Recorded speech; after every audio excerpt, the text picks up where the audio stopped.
Magandang araw sa inyo mga bata. Ako nga pala si Alan John L. Sopnan at narito ako upang ipaliwanag sa inyo kung ano nga ba ang pisikal na katangian ng Asya. Ang pisikal na katangian ng Asya ay tumutukoy sa mga likas na anyong lupa at anyong tubig, klima at iba pang aspeto ng kalikasan na bumubuo sa kontinento ng Asya. Kasama rito ang mga bundok, kapatagan, disyerto, ilog, at lawa, at iba pa na may malaking epekto sa kultura, ekonomiya, at pamumuhay ng mga tao sa rehiyon.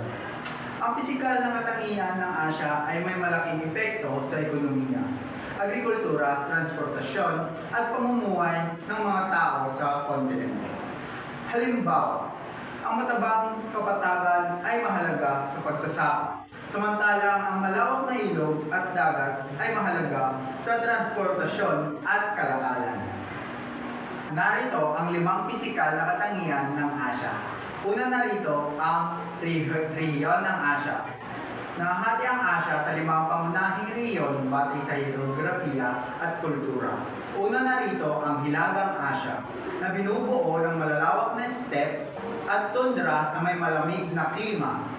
Pangalawa, Kanlurang Asya, kilala sa disyerto, tuyong klima at mayaman sa langis. Pangatlo, Timog Asya, may matataas na kabundukan tulad na lamang ng Himalayas at monsoon na klima. Pang-apat, Silangang Asya, nagtataglay ng malalawak na kapatagan, kabundukan at ilog. At panghuli, Timog Silangang Asya, binubuo ng kapuluan at kagubatan na may tropikal na klima. Dumako naman tayo sa mga anyong lupa sa Asya. Una, kabundukan. Matatagpuan sa Asya ang pinakamataas na bundok sa mundo, ang Mount Everest na may taas na 8,849 na metro sa Himalayas.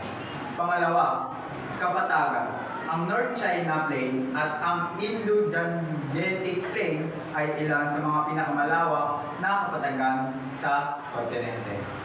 Pangatlo, disyerto. Ang Gobi Desert sa Mongolia at China at ang mga Karakum at Kizilkum Deserts sa gitnang Asya ay ilan sa mga tuyong bahagi ng kontinente. Pang-apat, Tangway o Peninsula. Kasama rito ang Arabian Peninsula, Indochina Peninsula, at Korean Peninsula. At panghuli, Kapuluan o Archipelago. Binubuo ng maraming isla tulad na lamang dito sa Pilipinas, sa Indonesia, at Japan. Sunod naman dito, ang mga anyong tubig sa Asya. Una, ilog. Ang ilan sa mga mahalagang ilog ay ang Yangtze River sa China. Pangalawa, Ganges River ng India at Bangladesh. At panghuli, ang Mekong River ng Timog Silangang Asya. Pangalawa, ang lawa. Ang Caspian Sea ay pinakamalaking lawa sa buong mundo. Pangalawa, ang Baikal Lake ay pinakamalalim na lawa sa buong mundo. At ilan lamang ito sa mga kilala lawa sa Asya. Pangatlo, karagatan at dagat. Ang Asya ay napapalibutan ng mga karagatan Pasipiko, karagatang Indian, karagatang Arctic. Mayroon ding mahalagang dagat tulad na lamang ng South China Sea, East China Sea at Arabian Sea.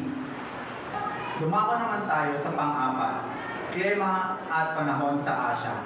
Ang polar o tundra ay isang napakalamig na klima sa Siberia. At ang subtropical naman ay katamtamang lamig at init sa Japan, Korea at Silangang Asya. Ang tropical naman ay mainit at mahalumigmig sa timog at timog Silangang Asya. Ang disyerto ay isang napakainit sa mga bansang gaya na lamang ng Saudi Arabia, Iran at Mongolia. Sunod naman dito ay ang monsoonal. Nakakaranas ng malakas na ulan at bagyo lalo na sa India, Bangladesh at Pilipinas. At panghuli, likas na yaman ng Asya. Panguna, yamang lupa.